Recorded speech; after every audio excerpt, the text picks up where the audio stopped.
See, I have the stock preset not in tuned yet.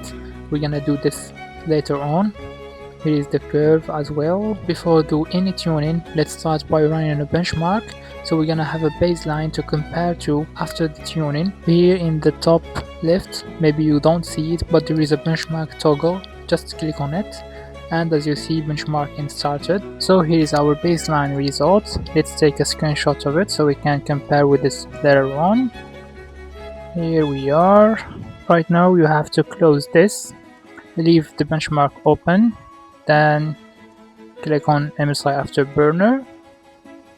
So while we do this, once we start tuning here in MSI while the benchmark is open, if we do something wrong, the benchmark gonna stutter and gonna stop. If we reach that point, all we have to do is just click this reset to go back to the stock preset, and everything will be fine. Right now, let's go to overclocking our GPU and starting the benchmark to see the difference. So to overclock your GPU, you have to add a little bit here in the core clock.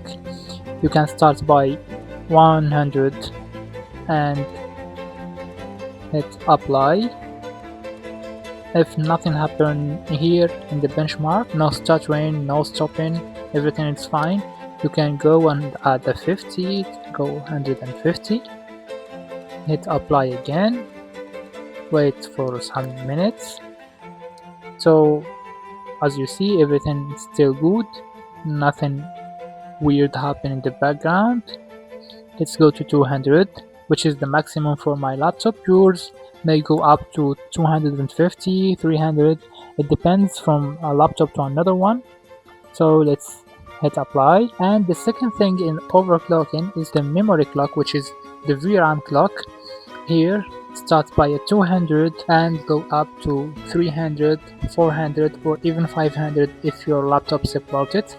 Mine just support 300, so we are going to the maximum, which is 300 for me, and let's hit apply. Right now just minimize MSI Afterburner and start the benchmark. So here we are after the benchmark. Here, as you see in the stock preset, we got 98.4 FPS. Meanwhile, right now we're having 100.5. Also the score jumped from 2480 to 2645, and the biggest jump was in the minimum FPS from 14 to 30.7, which is 16 FPS in the difference, which mean better 1% low in our games and more smooth experience. That's it for this video.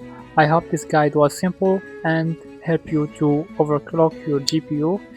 Thank you for watching. See you in the other one.